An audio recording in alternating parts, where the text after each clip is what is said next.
Oke, assalamualaikum warahmatullahi wabarakatuh. Ibu, perkenalkan saya Yuliana, NIM 85978898. Mohon waktunya sebentar Ibu, mohon izin untuk mewawancarai yang siswa Ibu yang bernama Remoraga. Benarkah itu? Iya benar. Iya.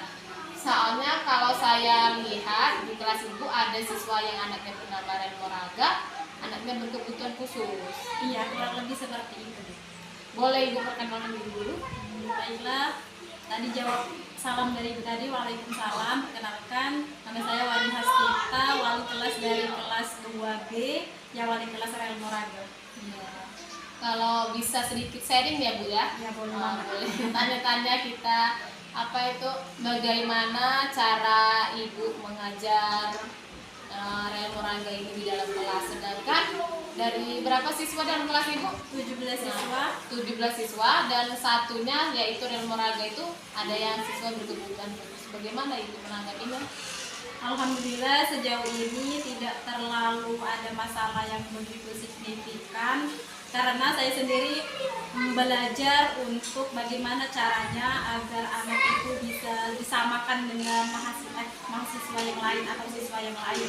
Misalnya kalau dalam kegiatan proses pembelajaran mungkin ada beberapa hal yang Remoraga sendiri kurang mampu untuk disamakan dengan siswa-siswa yang lainnya, yaitu misal kalau menulis, kalau saya melakukan kegiatan pembelajaran, saya nulis di papan tulis, tapi untuk Remoraga karena dia agak kurang atau berkebutuhan khusus, dia agak lambat untuk menulisnya. Jadi dia saya panggil ke depan dan saya ajari untuk Remoraga sendiri ke depan, dia sendirian yang di depan, yang lain tetap menulis, melakukan kegiatan pembelajaran mereka di bangku mereka masing-masing. Tapi khusus Remoraga ini saya ajak ke depan karena kebetulan belum bisa menulis, tapi belum terlalu bisa maksudnya.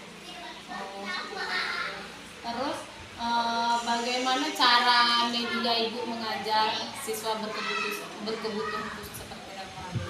Ya, betul sekali Bu, untuk mengajar siswa yang kurang dalam pembelajaran, kami sebagai guru khususnya perlu menggunakan media pembelajaran yang nyata atau konkret. Tidak bisa hanya dikasih lihat di buku paket misalnya, ya ini gambar bola, tidak bisa, dia kurang paham atau lama untuk mengerti. Tapi misal ada mengenal bentuk-bentuk geometri, misal mengenal bentuk lingkaran, saya bawakan bola. Kalau mengenal bentuk kotak atau persegi, saya bawakan media pembelajaran yang memang berbentuk-bentuk persegi agar mudah dipahami untuk Remoraga. Untuk selanjutnya bagaimana cara Ibu berkomunikasi di kelas dengan Remoraga ini, sedangkan kita ketahui cara bicara dia belum lancar dan komunikasi dengan dia agak sedikit terlambat. Bagaimana cara Ibu menanggapinya? Saya menanggapinya, saya ajak berbicara pelan-pelan agar saya mengerti. Kebetulan saya sedikit kesulitan awalnya, tapi karena kelamaan atau karena faktor kebiasaan, karena sering melakukannya, alhamdulillah sekarang sudah mulai mengerti. Dengan cara saya ajak ke depan, saya ajak berbicara pelan-pelan, insya Allah sudah dipahami oleh saya. Kalau kita ajak bicara pelan-pelan, dia mendengar ya Bu ya? Mendengarkan, meskipun kadang noleh kanan, noleh kiri, tapi alhamdulillah mendengarkan, mengerti untuk diajak berkomunikasi.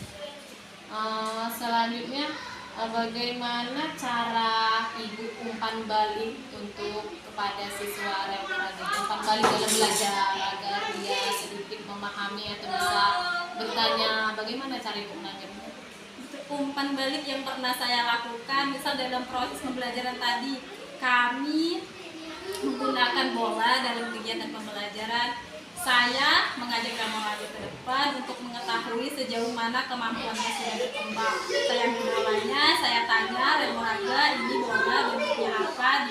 Dia jawab lingkaran. Berarti di situ kita sudah tahu, berarti siswa sudah memahami bahwa lingkaran itu bentuknya seperti bola. Umpan baliknya kalau dia bisa menjawab, kadang saya kasih hadiah pensil atau penghapus agar dia semangat untuk terus belajar dan tidak merasa rendah diri terhadap teman-teman yang lain. Dari sejauh pertanyaan ini, bagaimana pengalaman Ibu secara pribadi mengajar siswa yang seperti itu? pengalaman saya pribadi, alhamdulillah awalnya agak kesulitan, tapi lama-kelamaan karena kita mengajar ini menggunakan hati dengan niat yang baik, insya Allah saya menemani dan akan terus belajar dengan cara bagaimana agar anak ini bisa tidak kesulitan saat di dalam kelas dan tidak merasa rendah diri. Pertanyaan terakhir Ibu ya, sekalian kita sharing sama teman-teman semua, bagaimana cara Ibu menangani siswa yang memiliki keterlambatan atau keterbatasan seperti ini? Cara mengatasinya berarti kita ini sebagai guru harus selalu mencari informasi dan inovasi. Sekarang kan sudah banyak berbagai media sosial, kita bisa cari dari YouTube, IG, TikTok, dan lain-lain. Apalagi banyak sekolah-sekolah ABK, kita bisa mencari informasi di sana agar bagaimana kita bisa menyesuaikan diri kita untuk mengajar anak yang berkebutuhan khusus tersebut. Oke, betul sekali. Terima kasih Bu atas waktunya. Terima kasih atas sharingnya. Ini sudah menjadi ilmu bagi saya dan teman-teman sekalian untuk mengerjakan tugas praktikum IPA ini. Ya. Kepada Ibu saya ucapkan terima kasih. Wassalamualaikum warahmatullahi wabarakatuh. Ya, sama-sama. Waalaikumsalam warahmatullahi wabarakatuh. Semoga lancar, Bu. Oke, selamat siang Zali. Coba perkenalkan dulu. Siapa namanya? Rel? Rel Moraga. Coba sekali lagi sebutkan nama. Benar nggak? Terus sekarang Rel Moraga kelas berapa? Kelas 2. Bagaimana? Coba angka 2 di tangan. 2. Terus sehari-hari kalau di sekolah Rel Moraga suka pelajaran apa? Pelajaran apa? Ibu Hani. Ibu Hani itu sukanya sering mengajar apa? Belajar. Belajar. Terus Zali ke sekolah naik apa? Di jalan. Sampai. Akhirnya sampai ke sekolah. Terus hobinya Zali apa? Hah?